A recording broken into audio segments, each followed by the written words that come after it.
ये पहली रकत को अदा करेगा जिस तरह नमाज ईद की पहली रकत अदा की जाती है, उसी तरीके से ये अकेले खड़े होकर नमाज ईद की पहली रकत अदा करके तशहुद बैठ के सलाम फेर के अपनी नमाज को अदा करने वाला बन जाएगा। और अगर आने वाला दूसरी रकत के रुकू में शरीक हुआ है, उसका भी वही तरीका है जो पहली रकत में रुकू में शरीक होने वाले का तरीका है।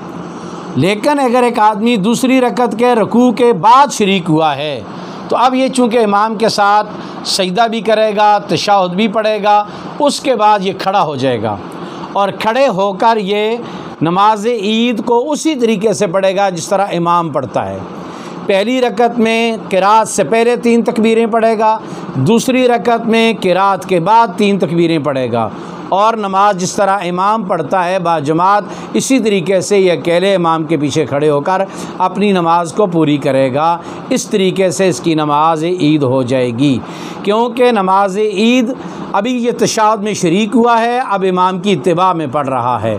अगर एक आदमी इमाम के साथ सलाम फेरने के बाद आया, इमाम सलाम फेर चुका था, तो अगर किसी दूसरी जगह पे नमाज ईद हो रही है तो वहाँ शरीक हो जाए।